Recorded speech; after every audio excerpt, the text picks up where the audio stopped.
Ya chicos, bienvenidos a la clase del día de hoy y vamos a empezar inmediatamente con la materia pronosticada del día. Ya vimos la clase anterior y con eso terminamos la clase anterior, dando una breve introducción, un breve barniz sobre qué eran las interfaces y cuál era su uso. Nosotros hablábamos de las interfaces como estas especies de plantillas a nivel de código, en donde nosotros a través de algunas ciertas definiciones indicábamos qué métodos debían ser implementados en una clase. Es decir, tú creabas una plantilla en la cual decías, cualquier clase que implemente esta plantilla tiene que implementar este método de acá, este método de acá, este método de acá, y así con todos los métodos que tú definas dentro de esta plantilla, que nosotros, como le digo, le llamamos interfaces, y vuelvo y repito, no la confundan, por favor, con la interfaz gráfica, ya vamos a llegar a eso, todavía no es momento, ¿ok? Entonces, nuevamente, como dice acá, una interfaz es la descripción de uno o más servicios, donde los servicios son estos métodos que nosotros simplemente definimos, o comportamientos, métodos, como dice, que posteriormente alguna clase puede implementar y por ende ofrecer. Entonces, la forma más fácil de verla es esta. Nosotros si tenemos, por ejemplo, un estudiante y un funcionario, resulta que nosotros habíamos dicho, creo que vi alguien levantando la mano, ¿no? No, creo que no. Ah, Emiliano, cuéntame. Eh, es que si son métodos que se definen que para varias otras clases, esos son, Ujú. ¿cierto? Métodos que para varias clases. Entonces son abstractos, ¿se redefinen después o no son abstractos? Es que no son métodos abstractos porque los métodos abstractos, por definición, están definidos dentro de una clase abstracta. ¿Ya? Ahora, solo a nivel docente y a nivel educacional, sí es lo mismo. Sí, efectivamente, si tú lo ves, son simplemente métodos definidos en un pedacito de código que no son implementados, solamente son definidos. ¿Ya? Pero conceptualmente se supone que no, pues los métodos abstractos son aquellos que están definidos dentro de una clase abstracta y estos son solo definiciones de métodos dentro de una interfaz que después van a ser implementados en otra clase. ¿Ya? Ya, Súper. genial. Entonces, este es más o menos el ejemplo que habíamos visto en la clase anterior, que es, nosotros podemos tener estudiantes y podemos tener funcionarios, ¿cierto?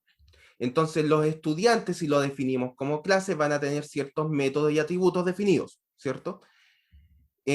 Cómo poner notas, en qué universidad van, etcétera, cosas que ya vimos en la clase anterior.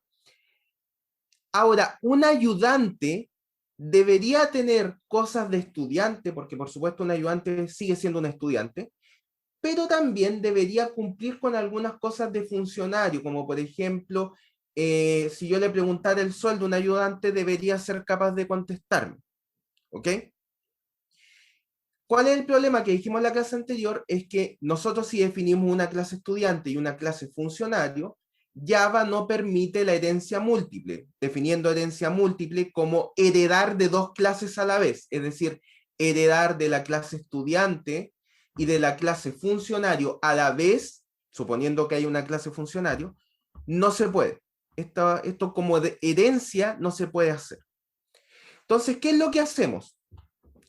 Heredamos de una clase, en este caso de la clase estudiante, heredamos tanto los métodos como los atributos que están definidos como heredables, ¿cierto?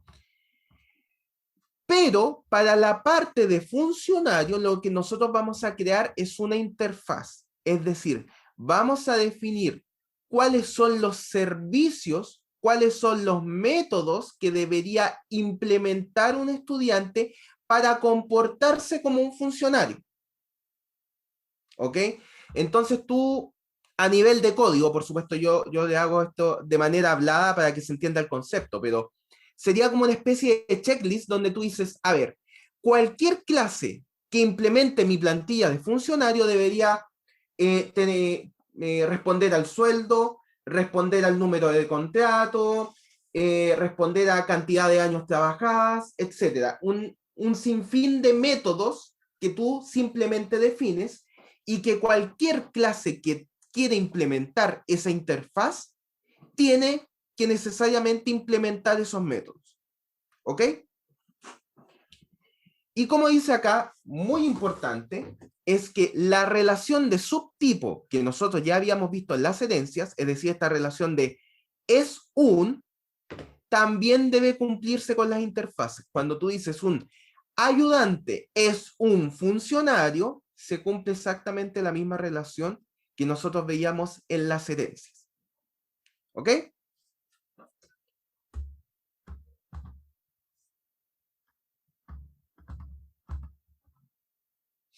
Perfecto. Entonces, veamos un poquito de código ahora, cómo es que se define una interfaz. La idea es la siguiente.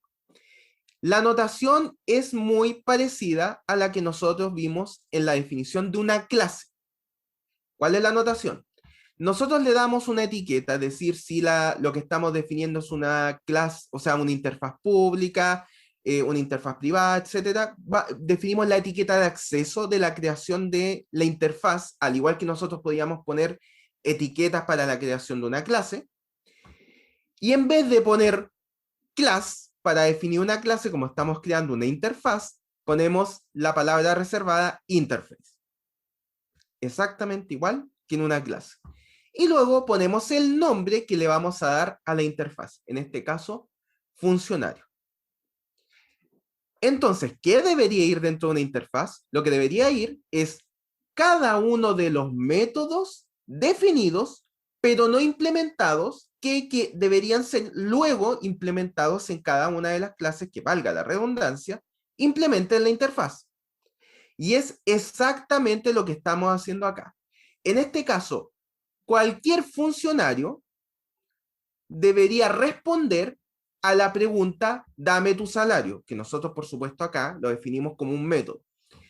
¿Cómo hacemos esto en código? Simplemente definimos el método getSalary.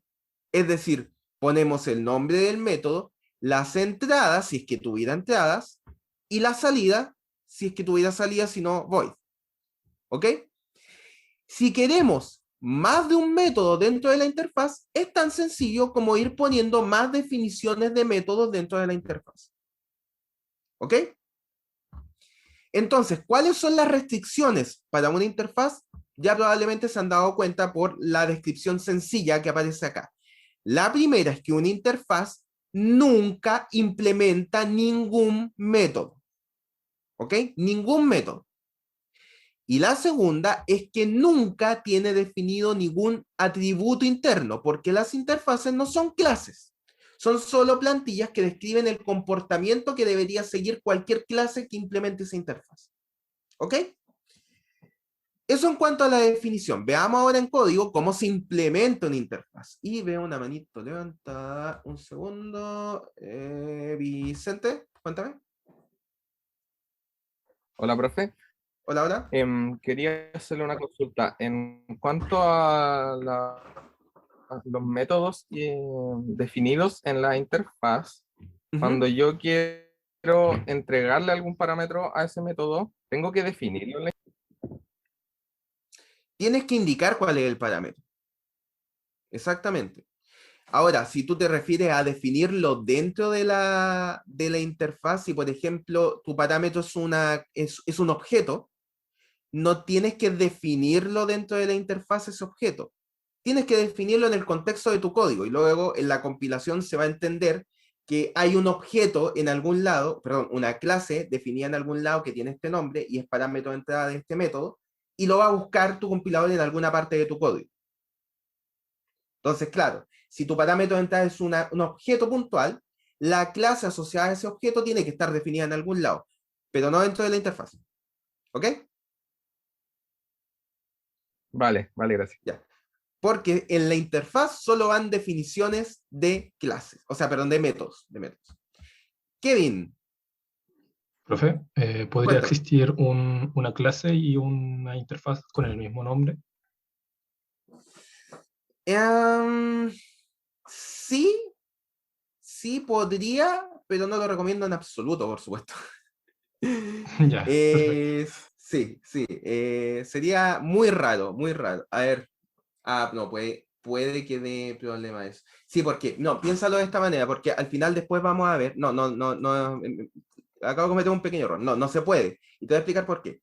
Porque al final, a pesar de que la interfaz es una plantilla, finalmente, cuando tú creas una interfaz, igual que lo que pasaba en las clases, lo que estás creando es un nuevo tipo de datos. Y después vamos a ver que igual puedes crear elementos que estén asociados a una interfaz. Vamos a ver este sistema medio raro, ¿ya? Entonces, si tú creas un tipo de dato que se llama funcionario, eso te va a generar conflictos si tienes una clase con el mismo nombre, porque son dos tipos de datos distintos en el mismo código, ¿te fijas? Así que no puedes tener dos tipos de datos distintos con el mismo nombre, eso en general. Y en el caso de interfaces con clases tampoco, ¿ya? Ya, muchas gracias.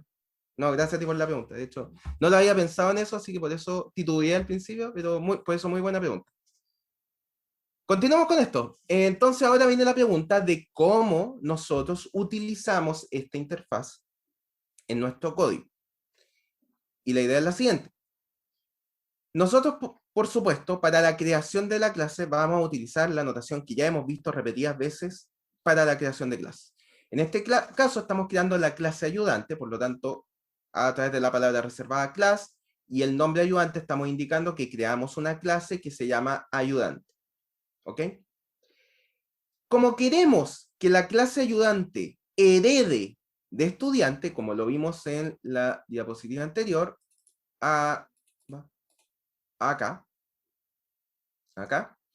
entonces, para cumplir con esta herencia en código, lo ponemos de esta manera. Extendemos de estudiante, que es lo que ya hemos visto en las clases anteriores.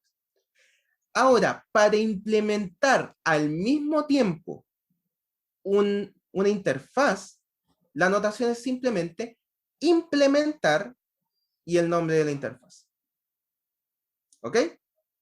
Entonces, a través de esta notación, simplemente implementamos la interfaz funcional.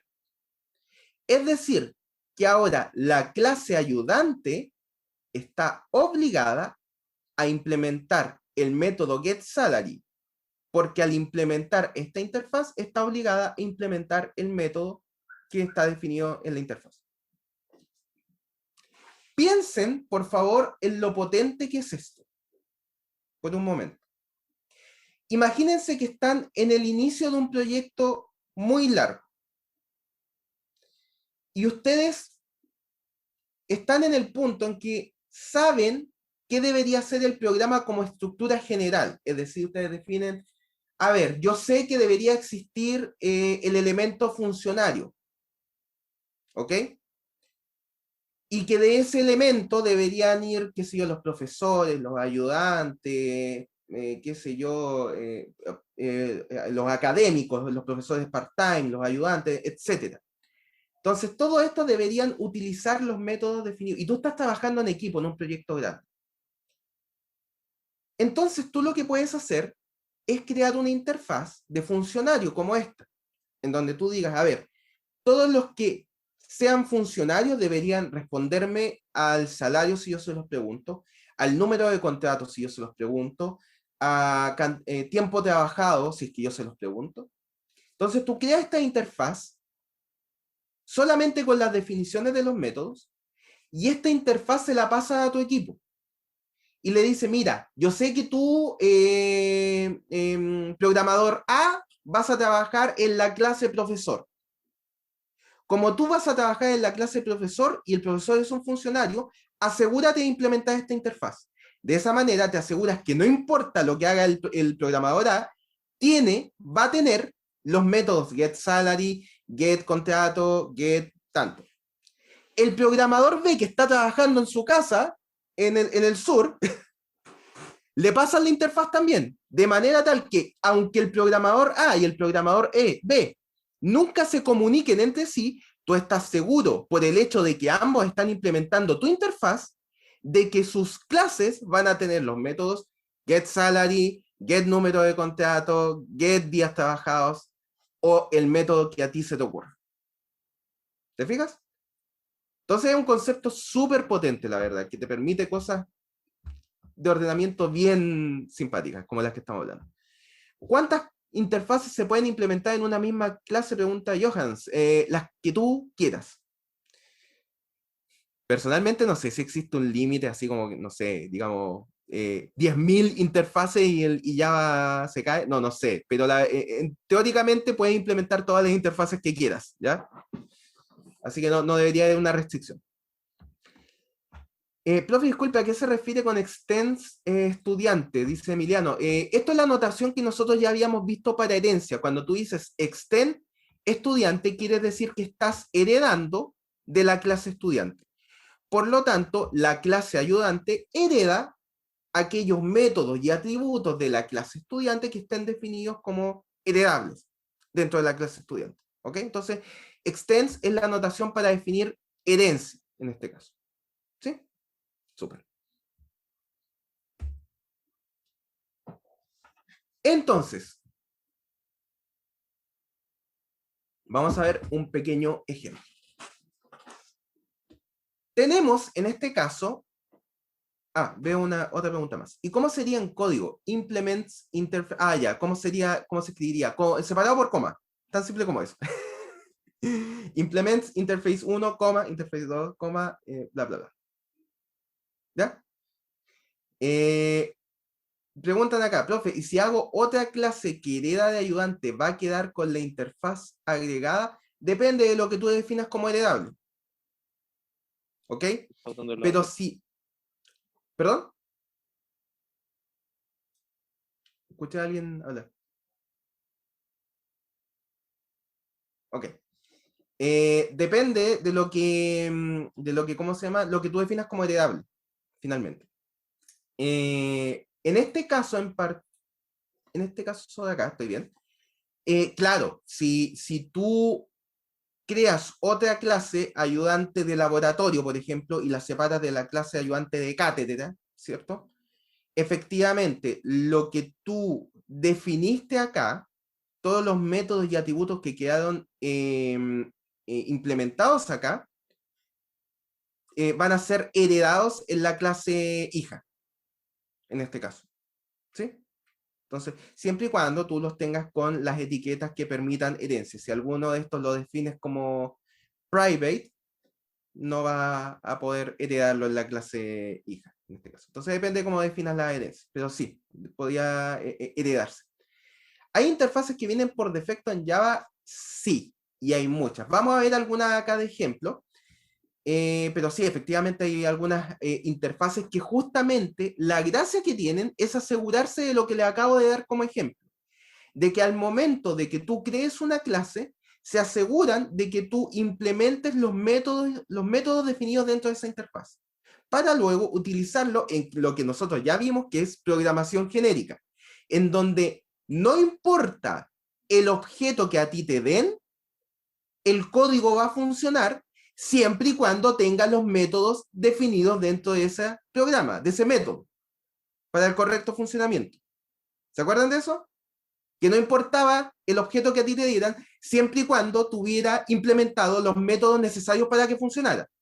Eso, tú te aseguras de que funcione con una interfaz, que es lo que vamos a hacer ahora.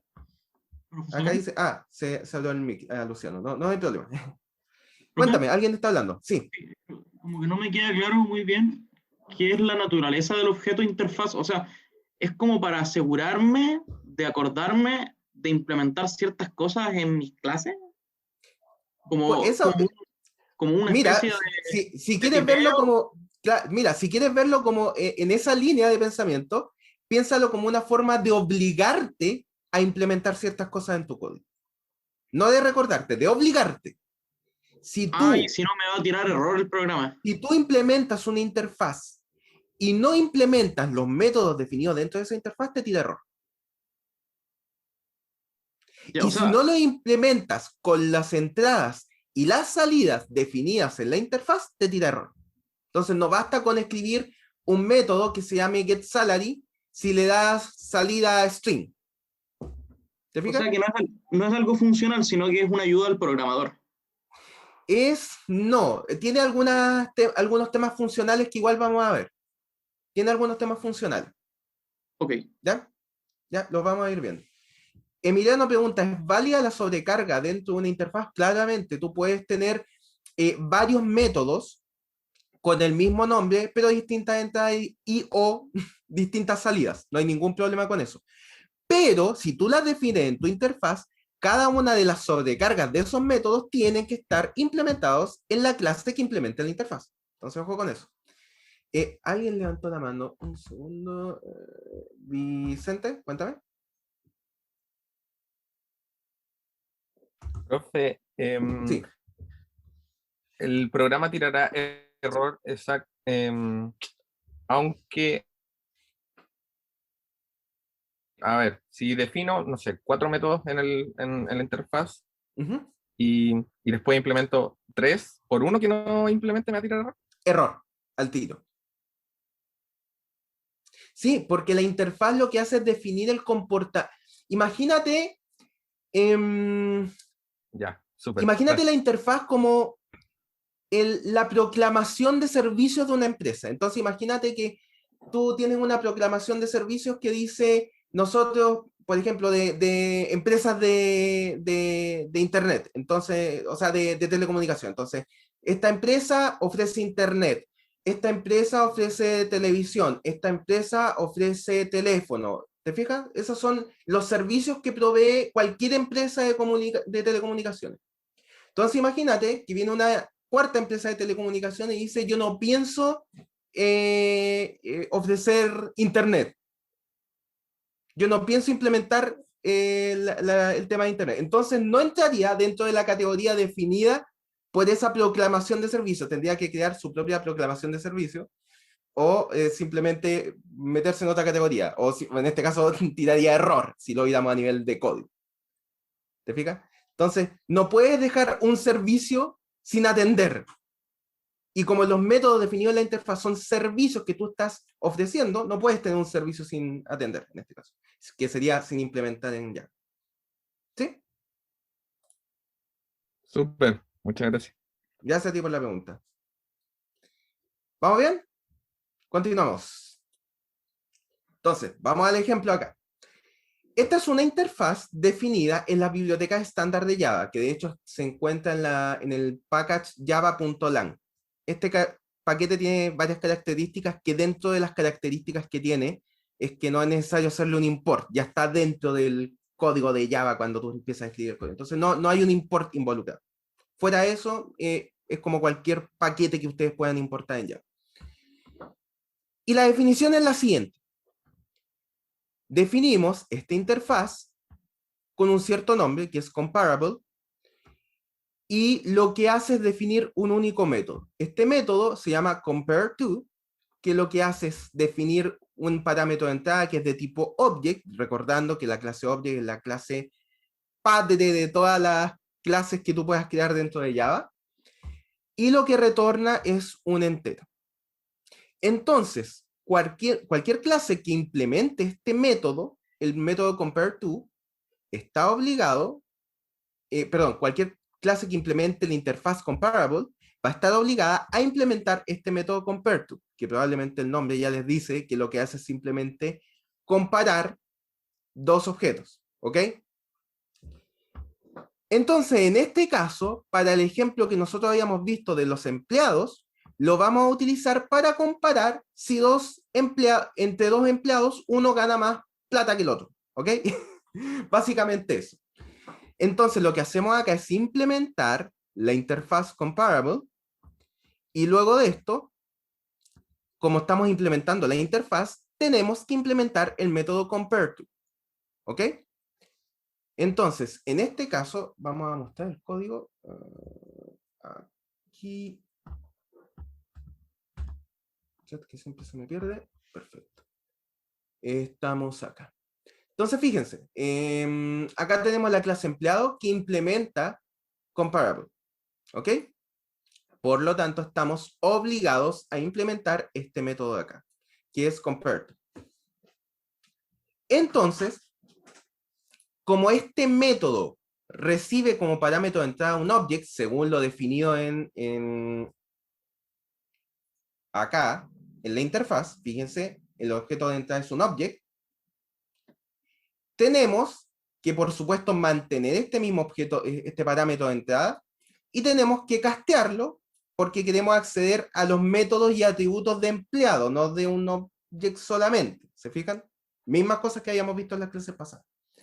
Y a partir de este punto, con esta referencia que ahora apunta a un empleado, podemos obtener el salario, y si el salario del objeto actual es menor que el salario del objeto que entregué como entrada, retorna un -1. En caso contrario, entrego un 1 en este caso. Y si son exactamente iguales, un 0. Es decir, si tienen exactamente el mismo salario, entrego un 0. ¿Para qué nos sirve esto en este código puntual? Resulta que si ustedes se van acá, lo que hicimos en el código de ejemplo fue crear un arreglo, una lista de empleados, ¿cierto? Utilizando la notación de arreglo en Java, normal. Resulta que hay una clase en Java que se llama la clase Arrays. Esta clase tiene definido un método estático.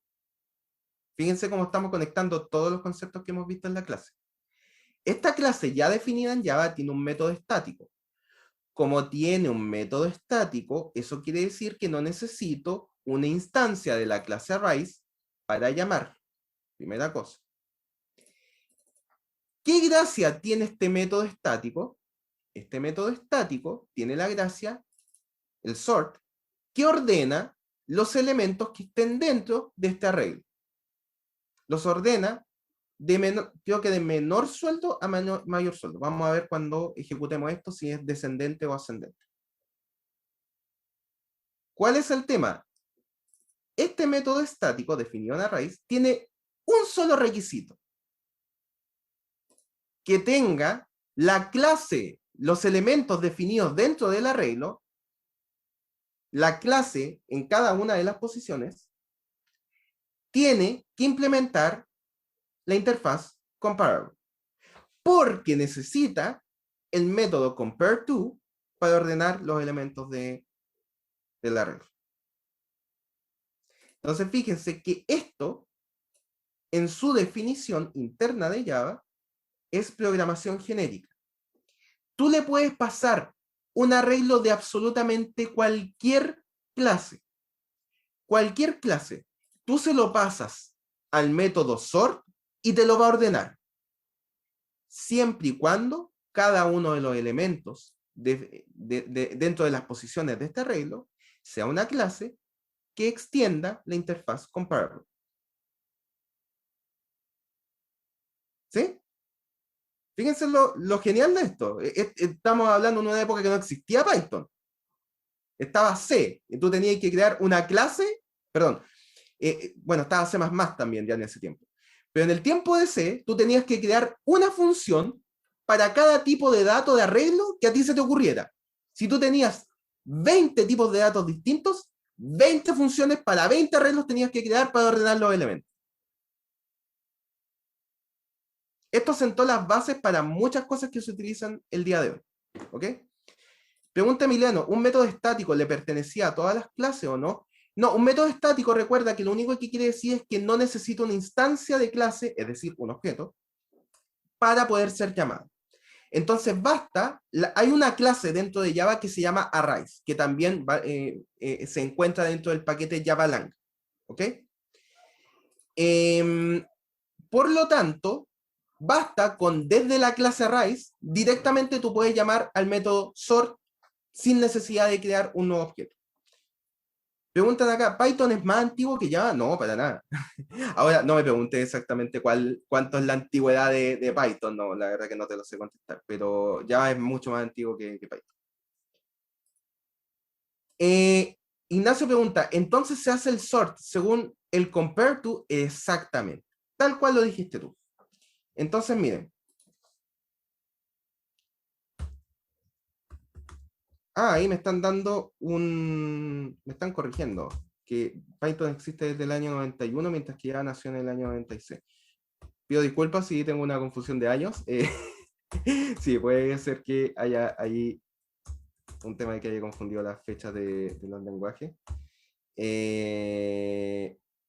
Finalmente, muchas de las cosas que estamos viendo acá, claro, fueron primeramente implementadas en Java, pero de hecho el lenguaje que hizo el gran cambio en este tema fue C++, y C++ también lo vamos a ver. C++ tiene mucho más años, creo que es del año 70, estoy más o menos seguro que es del 70 y algo. Así que, claro, muchas de las bases que en verdad estoy dándole, dándole a lo mejor un prestigio que no se merece allá, se sentaron en C++, sí, puede ser, ¿ya? Gracias de todas maneras por la corrección, Ángelo, súper. Entonces, vamos acá, vamos acá. Vamos a los códigos de ejemplo.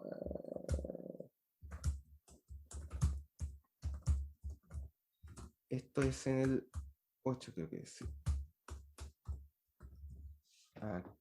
Ya. Vamos a tirarlo para acá arriba, perfecto. Entonces, vamos a compilar este código. Y por supuesto, vamos a ver que acá los empleados tienen distintos sueldos, ¿cierto? Uno tiene 35.000, 75.000 y 38.000, ¿perfecto? Entonces vamos a ejecutar esto ahí. Y vemos que esto, a pesar de que se llenaron los elementos del arreglo no en orden, esto los ordena de menor a mayor. ¿Ok? Perfecto. Hasta acá, ¿qué tal vamos?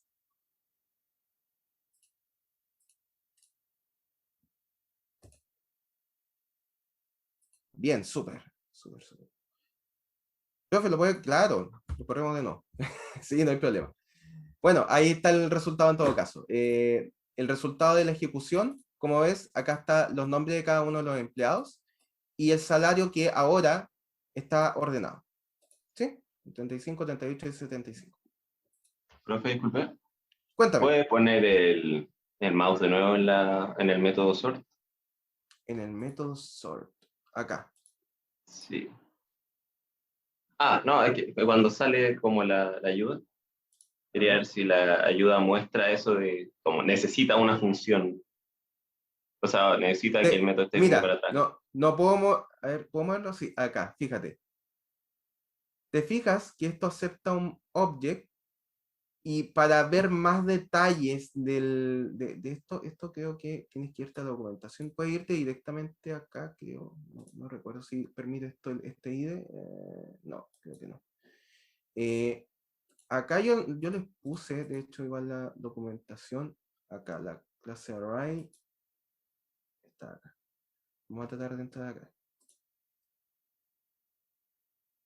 Acá en la documentación. Por supuesto, todo esto que les estoy explicando está en la documentación de Java. Entonces, si ustedes se meten al método sort acá, object, este de acá, este. Entonces, fíjense que acá dice claramente que todos los elementos del arreglo deben implementar la interfaz comparable. Muchas gracias. Súper, ya se activó la acotación. Profe, si se le hace un sort y no hay salario, ¿qué pasa? Va a tirar un error, pero de otro tipo. Déjame cerrar esto. Va a tirar un error porque estás tratando de acceder a un elemento que... Acá. Va a tirar un error porque en este caso no hay un constructor que sea sin el salario. Entonces vamos de todas maneras a crear uno. A ver que tiene algún error más interesante. Profe, Cuéntame. no sé si lo comentó, pero ¿se pueden poner variables dentro de un interface? No. No. Solo definiciones de métodos. Ok. Nada más. Ok. Ese tipo de pregunta.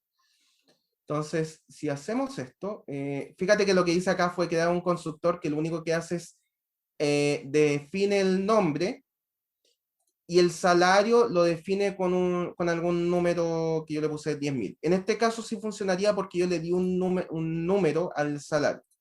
Pero probablemente tú quieres decir esto. ¿Qué pasa si no inicializamos el salario? ¿Cierto? Algo de este estilo. Entonces, en este caso se llamaría con esto de acá. Y vamos a compilar.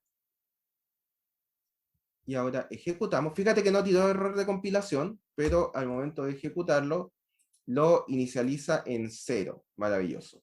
Claro, porque si no le estamos poniendo un número inicial, el entero lo supone como un 0. Sí, igual tiene sentido. Entonces, si no le pones salario, lo supone como un 0, como que inicializaste ese entero con un 0. ¿Ok? Sobre. Siempre está bueno probar esos detallitos para ver si funcionan de alguna manera distinta a lo que uno se acuerda. Perfecto. Esto de acá. Acá. Entonces, para terminar con el tema de interfaces, como ya dijimos, tiene que cumplirse la relación SUN y el principio de sustitución. Es decir, instancias de la clase que implementan una interfaz pueden ser usadas donde hay una referencia a una instancia de la interfaz. Porque tú puedes, ojo con esto, puedes crear referencias a una interfaz. ¿Qué quiere decir esto? A ver si lo...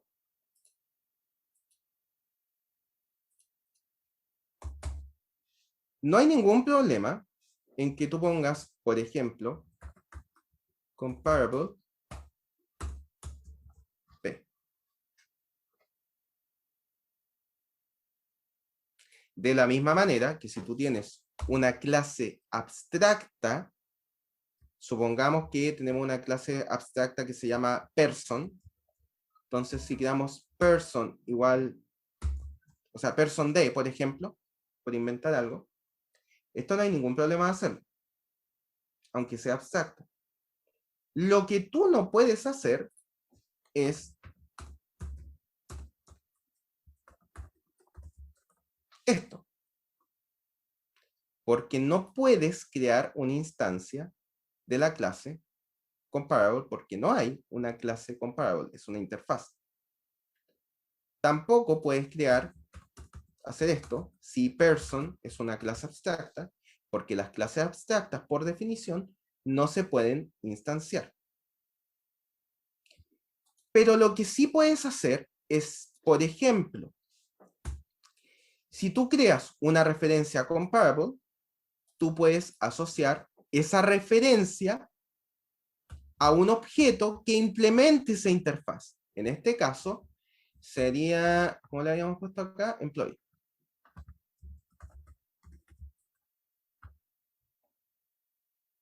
¿Ok? Como estás utilizando una referencia de interfaz, al igual que en herencia, solo vas a poder acceder a los métodos definidos en la interfaz. Pero la implementación va a ser la definida en employee. ¿Se acuerdan de eso? Cuando teníamos herencia, teníamos class person y teníamos class student, qué sé yo, student extends person. Si tú hacías person de es igual a new student, a partir de esta referencia, solo puedes acceder a los métodos y atributos definidos en la clase persona. Pero las implementaciones son las que estén acá si es que está redefinido. Entonces, si por ejemplo tú tienes el método, qué sé yo, talk, imaginemos que las personas hablan y los estudiantes heredan de personas, por lo tanto los estudiantes también hablan. Este método tiene que estar definido en person, en la clase person, para acceder a través de esta referencia.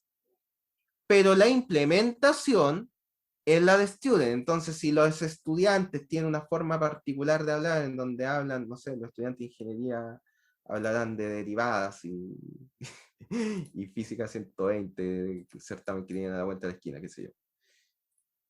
Si la implementación de este método, talk, va a ser la que esté definida dentro de la clase estudiante, que eso fue lo que vimos en las clases anteriores. Lo mismo aplica para las interfaces. Tú puedes crear una referencia y esa referencia apuntarla a un objeto que haya implementado esa interfaz. ¿Ok?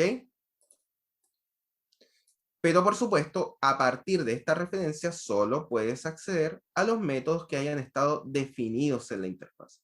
Por lo tanto, al hacer esto, lo que estamos haciendo es solamente acceder al método getSalary. Perdón, no, nada que ver.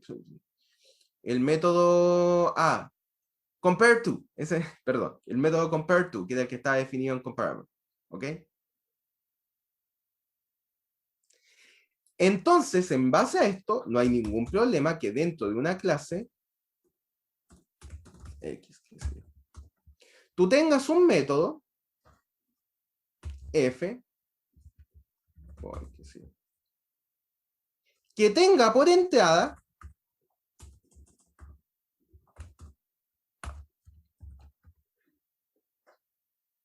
una interfaz.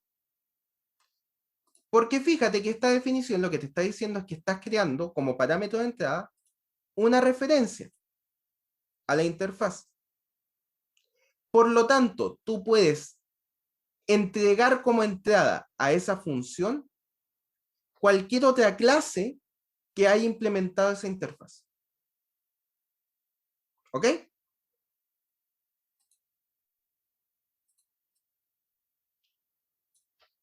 ¿Cuántos muertos hay en el camino?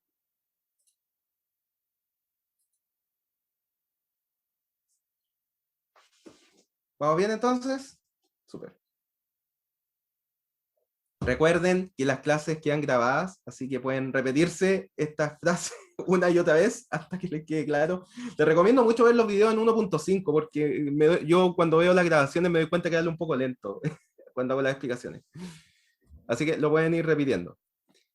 Entonces, como dice acá, no pueden crear instancias de una interfaz porque no se puede instanciar una interfaz. ¿Ok? También, como dice acá, todos los métodos de una interfaz son públicos, así que no es necesario indicarlo. Y pueden incluir constante, en este caso son siempre public, static y final. ¿Ok? Esa es la única variable que tú puedes incluir en una interfaz. Entonces, cuando dije que no se pueden incluir variables, tiene esa pequeña posibilidad, pero solamente pueden ser constantes. ¿Ok? Perfecto, y acá hay un ejemplo que ustedes pueden revisar, no me voy a detener porque tenemos mucho que ver todavía de clases, así que de todas maneras siempre acuérdense que los ejemplos están arriba en la página, si tienen alguna duda, ustedes lo corren y no entienden algo, por favor, pregunten, ¿ok? Díganme si hay dudas mientras abro la siguiente PPT. Oiga, profe, yo quería preguntarle si nos podía subir material de como certámenes anteriores o... Está arriba, ya está arriba. Ahí. De hecho, le mandé un correo, o sea, lo subí hace rato y le mandé un correo hoy para decirle explícitamente que ya subí este. No, creo que no lo puse al final en el correo. No, pero está. Está el material de los certámenes anteriores. Ya. Creo que lo iba a poner y se me olvidó. Pero está subido hace rato, En la parte de evaluación está toda la información. ¿Ya? Ya. Súper. Déjenme abrir el chat de nuevo. Perfecto. Siguiente tema para el día de hoy. Clases anidadas. Pasa y resulta que algunas veces tú cuando creas un código, tú te vas a encontrar que existen algunas clases que no tienen sentido si no es por la existencia de otra clase. Me explico. Imagínate que estás creando un código para algún sistema de automotriz, ¿ok? Por supuesto, en algún momento te vas a enfrentar a la necesidad de crear la clase auto, ¿cierto? Y si estás evaluando las partes del auto, a lo mejor en algún momento vas a tener que crear la clase motor. Pero como lo que estás haciendo es una venta de automóviles, por ejemplo, a lo mejor la creación de un motor no tiene mucho sentido si no está dentro del auto, porque como tú te estás fijando en el auto como un todo, hablar del motor como un objeto separado no tiene mucho sentido. ¿Ok? Sí tiene sentido cuando tú hablas del motor de este auto. ¿Ok? Entonces ahí la pregunta es, ¿será necesario crear una clase externa afuera, al mismo nivel de la clase auto, cuando tú sabes que en el único contexto que tiene sentido hablar del motor es dentro del auto? ¿Ok? Es en este contexto donde nosotros hablamos del concepto de clases anidadas. ¿Ok? Entonces vamos a ver con más detalle qué son las clases anidadas y cómo se escribe esto en Java. Como dice acá, las clases anidadas son finalmente clases definidas al interior de otra clase o dentro de un método. Entonces, son clases que solo tienen sentido dentro de otra clase o incluso más específicamente pueden solo tener sentido dentro de un método específico. ¿Ok? Vamos a ver ejemplos donde esto se ve más claro. La idea de esto es aumentar la encapsulación al agrupar clases usadas solo en una clase, es decir, si tú sabes que la clase motor solo tiene sentido dentro de la clase auto, métela dentro.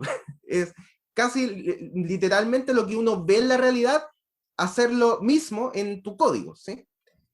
Genera un código más legible y mantenible porque el hecho de tú leer que hay una clase dentro de otra clase inmediatamente a ti te indica que esa clase depende de la clase en la que se encuentra, ¿ok?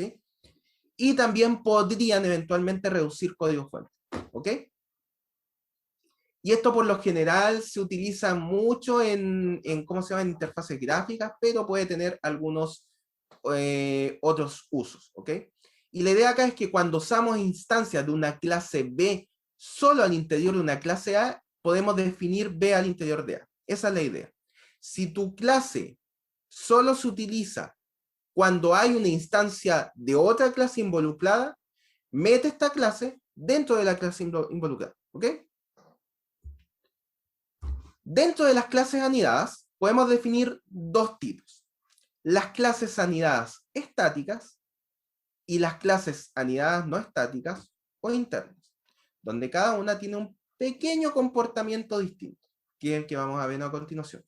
De todas maneras, la definición la pueden ver a continuación. O sea, tenemos una clase externa, que está de acá, la que parte acá y termina acá, y luego tenemos cada una de las clases internas que nosotros queramos definir, que pueden definirse como clase interna simplemente, en donde la anotación es solamente class y el nombre de la clase, tal cual habíamos visto hasta ahora, o la creación de una clase estática, que en este caso tenemos que agregar el calificador estático, y de esta manera indicamos que la clase que estamos creando es estática. Vamos a ver, por supuesto, cuál es la diferencia en funcionamiento en cada caso.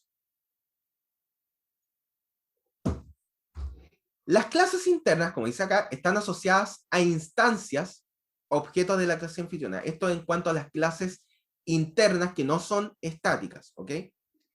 Estas clases internas tienen acceso a los atributos de la clase anfitriona, incluso si son privados. Esto es súper importante. Cuando tú creas una clase interna, como en este caso, tú puedes tener acceso a todos los atributos de esta clase, incluso aunque sean privados. Lo cual tiene sentido porque esta clase está definida dentro de la clase externa, ¿ok? Por lo tanto, debería tener acceso a todo lo que esté dentro de este contexto, ¿ok? Pero no viceversa. Eso sí, en el caso de las clases internas, eso va a depender del calificador que tú le des a los atributos internos de esa clase. Si los defines como privados, no. No debería ser accesible. De todas maneras, lo podemos probar en el código de ejemplo para ver si hay alguna diferencia en funcionamiento, pero no debería ser posible acceder. ¿Ok? Ahora, en el caso de las clases de unidades estáticas, estas no pueden acceder a los atributos privados de la clase exterior. ¿Ok? Eso no se puede dar. En el caso de las clases de unidades estáticas, estas están asociadas a la clase anfitriona. Vamos a ver qué significa esto cuando veamos una línea de código, cómo se crea una clase, una instancia de una clase estática. ¿Ok? Y como miembro de la clase anfitriona, las clases anidadas pueden ser declaradas como privadas, públicas, protected o de paquete. Es decir, podemos darle los calificativos de acceso que nosotros queramos, tal cual como cualquier atributo o método de la clase. Y como dice acá, son útiles para reducir código fuente y son muy comunes en el desarrollo de interfaces gráficas. ¿Ok?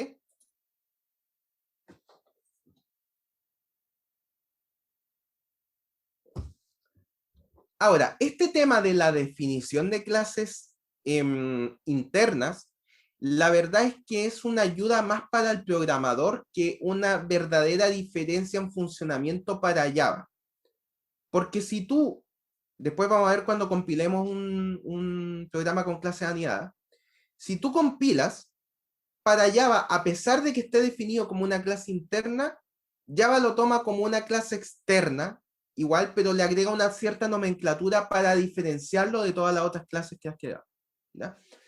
Así que de todas maneras no genera una gran diferencia en funcionamiento, sí un tema de ordenamiento para el programador. Y como dice acá, la máquina virtual no distingue clases anidadas de otras no anidadas. También se pueden definir al interior de un método, que fue lo que dijimos antes. Tú incluso puedes definir una clase dentro de un método. Dice acá Tamara que no entendió la diferencia entre clases anidadas, estáticas o no. Va a quedar más claro ahora que expliquemos cómo se llaman a las clases anidadas estáticas y las internas, ¿ya? Así que vamos para allá. Va. Y un ejemplo de una creación, vamos a ver un ejemplo ahora, de hecho es lo que vamos a ver ahora, de una creación de una instancia de clases tanto estáticas anidadas como anidadas solamente, sin ser estáticas. Clase interna. Entonces, mira, una clase anidada estática queda directamente enlazada a la clase. ¿Ok? Voy a repetir. Una clase anidada estática queda enlazada a la clase externa en la cual está definida. Es por eso que cuando nosotros queremos crear una instancia de una clase anidada estática, la nomenclatura para escribir esto es la siguiente. Escribimos el nombre de la clase externa, punto, el nombre de la clase estática interna para crear la referencia. Y luego eso lo asignamos a la creación de un objeto de la clase externa, punto, la clase interna estática. Fíjate que en ambos casos, tanto en la creación de la referencia como en la creación del objeto, estás fuertemente enlazada a la clase externa, en el llamado, la creación. ¿Ok? ¿Qué pasa cuando no es estática? La creación de una clase interna, en este caso, cuando no es estática, está enlazada a la creación de una instancia de clase, que no es lo mismo. Repito, clase anidada estática está enlazada a la clase. La clase interna, es decir, la que no es estática, está enlazada a la instancia de la clase. Es por eso que para crear una instancia de una clase interna, primero debemos crear una instancia de la clase externa y a partir de esta instancia es que nosotros podemos crear el objeto de la clase interna. Fíjense en la notación acá, por favor. La referencia en ambos casos es la misma notación, ¿cierto? Outer class, punto inner class y el nombre de la referencia. y la asignamos. Ahora fíjense, llamamos a la referencia del objeto de la clase externa y a partir de acá creamos un nuevo objeto perteneciente a la clase interna. Es por eso que dice acá, ojo, primero debemos crear un objeto. ¿Perfecto? Esa es la diferencia en funcionamiento. No sé si quedó claro en este punto. Repito, las clases estáticas dependen directamente de la clase. Las clases internas dependen de una instancia de clase. ¿Ok? Profe, cuando habla de una instancia de clase se refiere como un objeto que pertenece a esa clase que nosotros creamos. Que pertenece a la clase externa. Entonces, fíjate, para crear un objeto de la clase interna tenemos que hacer dos pasos. El primero es crear un objeto de la clase externa. Y luego, a partir de este objeto, este de acá, esta es la referencia del objeto de la clase externa, esta es la referencia que vamos a utilizar acá para crear la instancia de la clase interna. ¿Te fijas? OuterObject.new inner class. ¿Sí?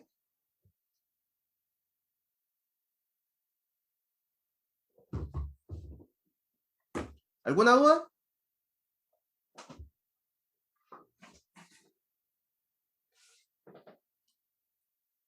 Continuamos. ¿Eso, profe, es para llamar a la clase interna desde la clase padre o desde afuera?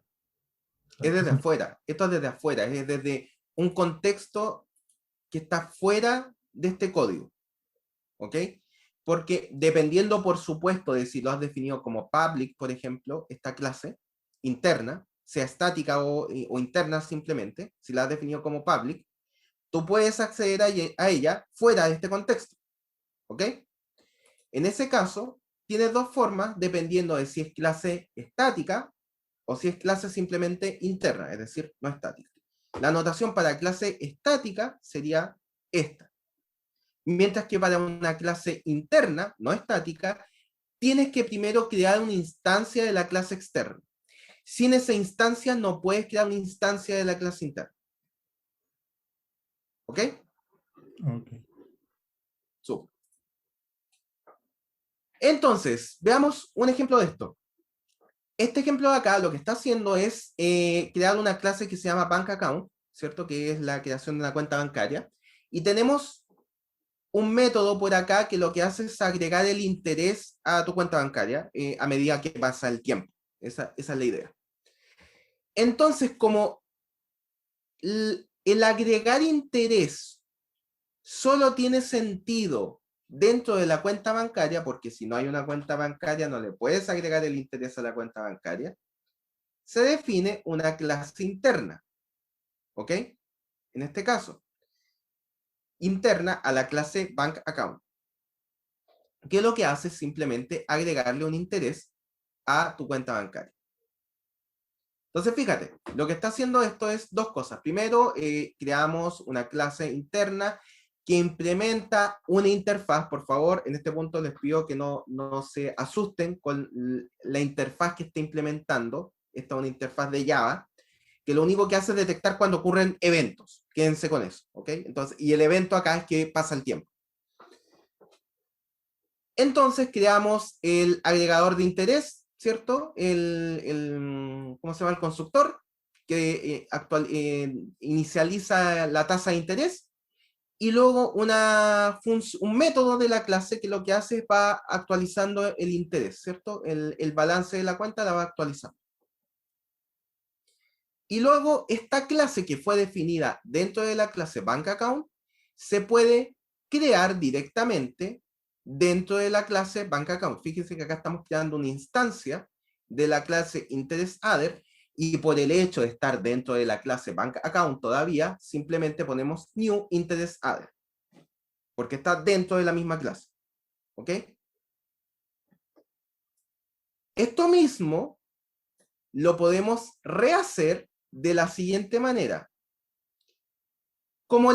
Fíjense que acá la única vez que se llama a la clase que agrega el interés es dentro de este método y no hay ninguna otra parte en el código donde se cree una instancia de esta clase, podemos decir, ¿por qué no creo esta definición de clase dentro del método start en vez de definirlo fuera y luego crear la instancia?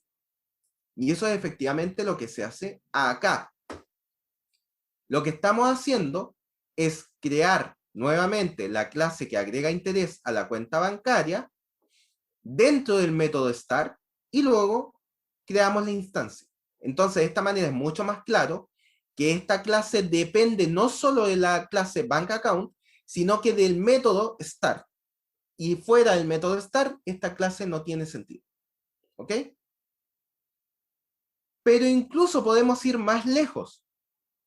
Podemos decir, fíjate que incluso dentro del método start, esta clase que nosotros creamos se instancia una sola vez. No 2, ni 3, ni 4 veces. Entonces, ¿habrá alguna forma de directamente definir esta clase solo en el momento que la estamos instanciando, que es acá, en esta única línea? Y claro que se puede. Vamos a ver las clases internas anónimas. Antes de seguir con las clases internas anónimas, quiero saber si hay alguna duda hasta acá.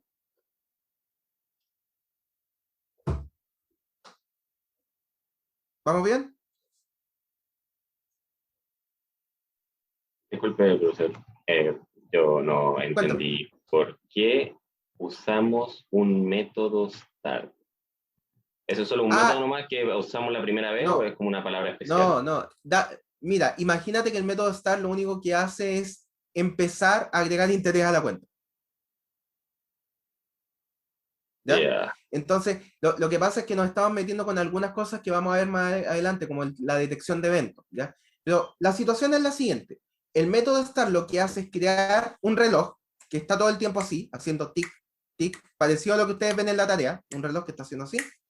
Y cada vez que pasa un cierto tiempo, que en este caso creo que es un segundo, porque esto está en milisegundos, cada vez que pasa un segundo, se llama a un método que lo que hace es agregar interés. Eso es todo lo que está haciendo. El cómo se detecta el evento, cómo se acciona esto con el método start y el método, la clase timer que está acá, todo eso, bueno, el tema del timer puede que algo hayan visto si es que está definido en la tarea, no recuerdo bien si en el código que hizo el otro profesor está definido el método, o sea, la clase timer, pero la detección de eventos como tal la vamos a ver en una unidad de la asignatura. ¿Ya? Así que la situación es esa. No sé si con eso quedó más claro. Sí, quedé bien, muchas gracias. No, gracias a ti por la pregunta. Vamos a aclarar entonces las clases internas anónimas. Como dice acá, lo que acabamos también de decir, si deseáramos proveer de una implementación a los métodos de una interfaz para crear un único objeto, ¿para qué vamos a definir una nueva clase? Si la única vez que vamos a crear una instancia de clase es en una sola vez. Vamos a tener una sola instancia de esa clase. Quizás si tenemos solo una instancia de una clase, no es necesario definir una clase completa.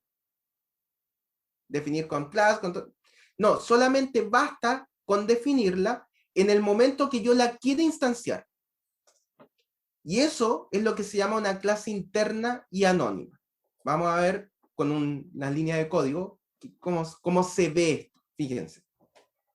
Claro, la clase interna anónima solo se puede instanciar una sola vez. Bueno, de hecho, cualquier clase anónima solo se puede instanciar una sola vez. ¿Ok? Entonces veamos esto. Fíjense que el código ya queda un poco más compacto. Tenemos al Action Listener, la clase Action Listener, que crea una referencia, y esto se asigna a la creación de un objeto. Pero fíjense que acá, en vez de solo poner New Action Listener y tener la definición de la clase Action Listener en otro lado, inmediatamente acá implementamos la definición de la clase. ¿Ok? Entonces, en este caso, y fíjense que Action Listener, en este caso, va hacia acá, acá. Action Listener es una interfaz. Entonces lo que tenemos acá es que creamos una referencia de la interfaz y luego creamos un objeto de la interfaz, pero como las interfaces no pueden crear objetos, tenemos que inmediatamente definir internamente todo como si la definición de la clase que queríamos crear estuviera acá. ¿Ok? Entonces fíjate que acá está implementado un método de esta clase anónima que estamos creando, que es el ActionPerform, que lo que hace es ir aumentando el interés cada cierto tiempo. Entonces, con esta notación tan breve, estamos creando una clase que solo va a ser utilizado en esta línea de acá. Por eso dice que acá, que Adder es una única instancia de la implementación que estamos poniendo acá. En esta implementación nosotros podemos poner lo que queramos. Podemos poner atributos internos, podemos poner métodos, podemos poner, o sea, métodos en general, métodos que ¿cómo se llama?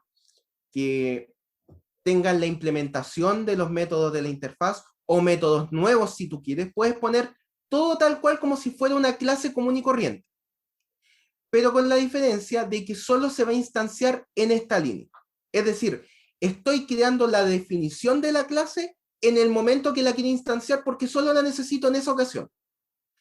Entonces, esto deja un código mucho más compacto, como el que se ve acá. ¿Perfecto? ¿Hasta acá dudas?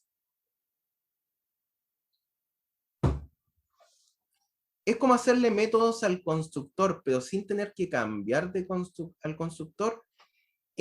No, acá lo que estás haciendo, más que hacer un método en particular, estás en este contexto, lo que va desde esta llave a esta llave es la definición completa de una clase que implementa esta interfaz. Esa es la idea. Como te digo, esta clase, que si te fijas no le estamos poniendo ningún nombre, porque lo único que estamos referenciando acá es la interfaz. ¿Sí? No le estamos poniendo ningún nombre. Entonces, acá tú puedes definir esta clase con sus métodos y atributos como cualquier otra clase. En este caso puntual solo creamos un método, pero puedes crear todos los métodos que tú quieras. ¿Sí? Y luego, utilizando esta referencia, puedes llamar a los métodos que tú quieras utilizar. Cuéntame.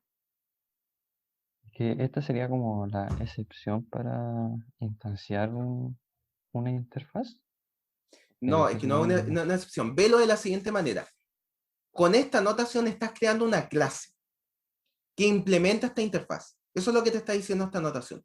Estás creando un nuevo elemento que implementa Action Listener. Que no tiene nombre, porque tampoco lo necesita, porque lo va a instanciar una vez. ¿Sí? Eso es todo. Ok, ya. Profe, Cuéntame. me queda una duda igual porque antes usted había mencionado que con la interfaz uno podía crear como una referencia, pero no podía ser como un new con el nombre de la interfaz. ¿Y qué es lo que estamos haciendo acá? No, por eso, vuelvo a repetir, mira, lo que estás haciendo no es un new Action Listener, no estás haciendo un nuevo objeto de tipo Action Listener porque Action Listener es una interfaz. Lo que estás haciendo es un nuevo objeto que implementa esta interfaz. Esta es la notación que estamos utilizando. ¿Ok?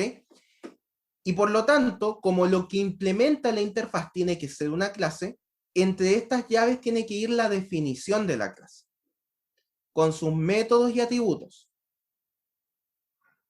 Ya, profe, pero es que lo que yo había entendido es que, por ejemplo, si nosotros poníamos el Action Listener Adder, en esa parte, como en la parte izquierda, ya hacíamos ¿Sí? como crear algo que tuviera implementado esa interfaz. Pero me Sí. confundía el método, o sea, la forma de anotar new y después de nuevo como el... Si quieres verlo como notación solamente, lo único que está diciendo acá es que estamos creando un nuevo objeto de alguna clase que implementa esta interfaz. Como lo que implementa la interfaz debe ser una clase, la definición de la clase viene acá. ¿Es equivalente al anterior pero más compacto? Exactamente, esa es la idea. De hecho, ustedes pueden hacer la seguidilla del código desde la definición inicial con la clase interna hasta la clase anónima. Y de hecho lo vamos a achicar más todavía, pero eso va para más adelante. Creo que para la siguiente clase. ¿Alguna otra duda?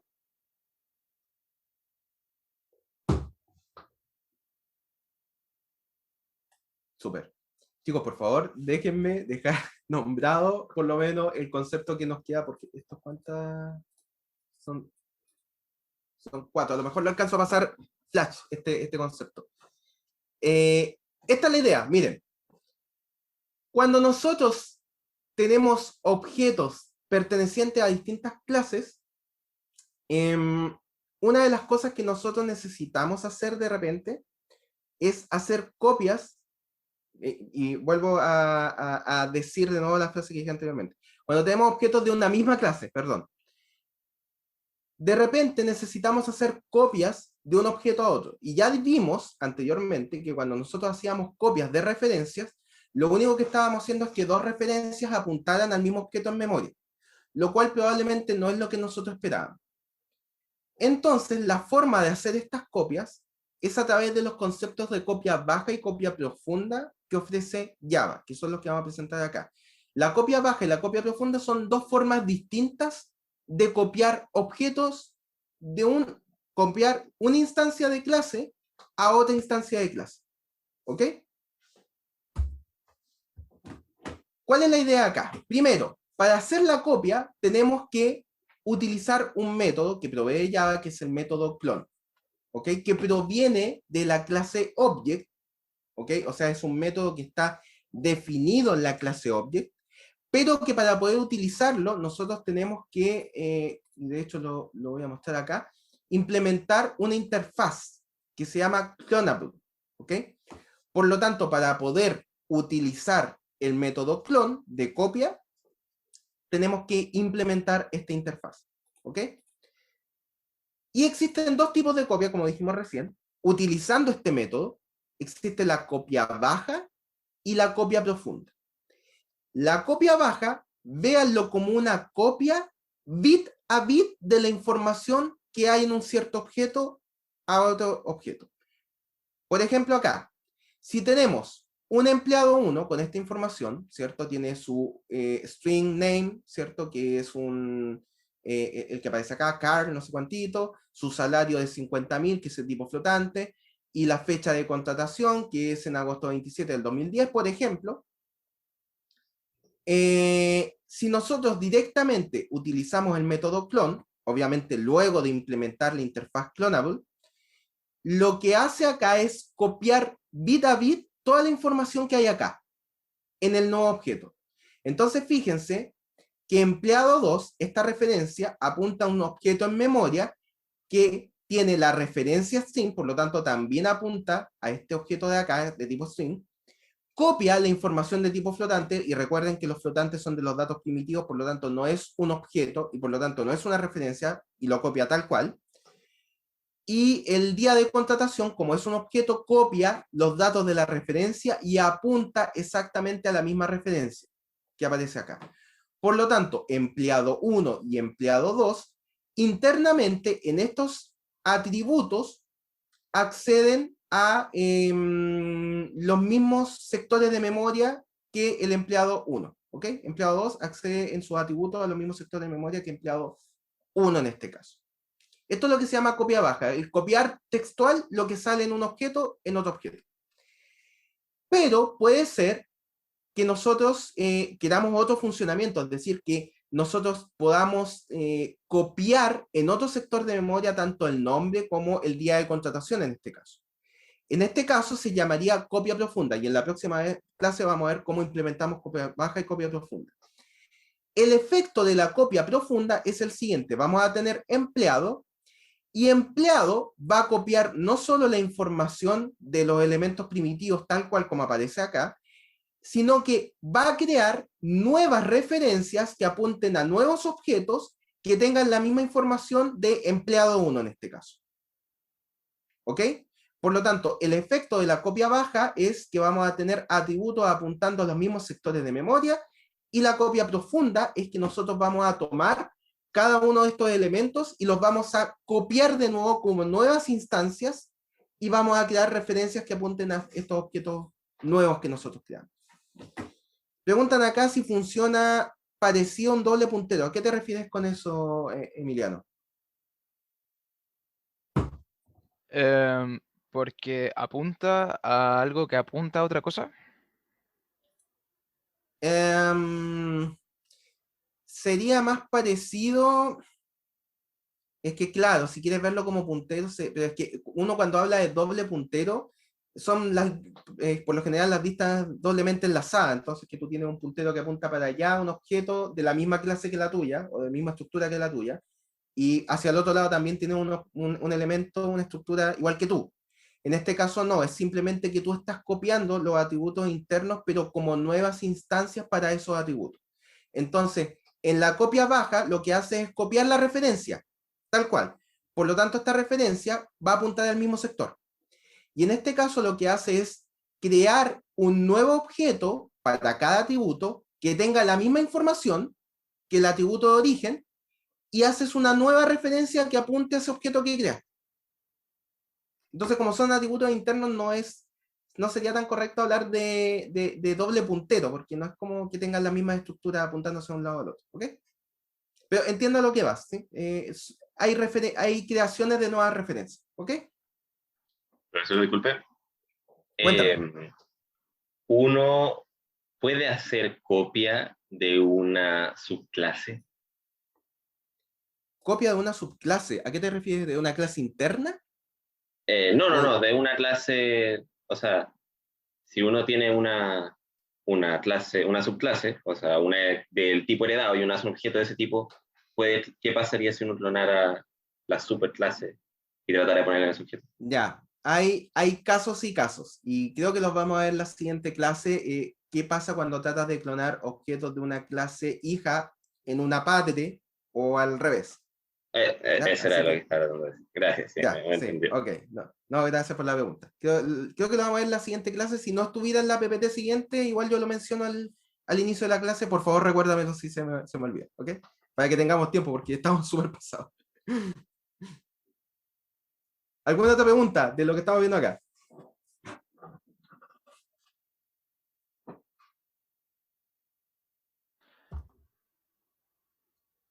¿Un micrófono abierto? ¿No? En el chat hay 3 preguntas. Ah, se me cierra el chat. Ya. Y ahora 4. Muchas gracias. Ahora 4. La copia baja parece ser más problemática, ¿no? Es decir, si modifico empleado 1 name, también afectaría empleado 2 name. Exactamente, Ignacio. Es exactamente el problema que quería que vieran. Entonces, pueden haber casos en donde eso sea útil. No sabría decirte un ejemplo así a la rápida, al vuelo. Pero pueden haber casos en donde eso sea útil. Y otros casos en donde sea necesario hacer copia profunda. Entonces, lo importante es que sepan la diferencia entre una y otra y saber cuándo usar cada uno. Profe, cuando se copia un dato primitivo, ¿se crea una referencia nueva que apunta al dato? ¿Se crea un nuevo dato con la información? Es que los datos primitivos son un caso especial, recuerden, todo es un objeto en Java, menos los datos primitivos. Entonces, cuando tú copias esta información, no estoy compartiendo. Cuando tú copias esta información en datos primitivos, como es un dato primitivo, estás accediendo directamente al dato. Entonces, al copiar esto, copias el dato tal cual. No hay una nueva referencia que apunte al dato. En los datos primitivos es lo único donde no hay diferencia entre copia baja y copia profunda. Tampoco hay diferencia en los string. Es un caso especial también. Es como una excepción. Lo vamos a ver también cuando lo mencione al principio de la siguiente clase.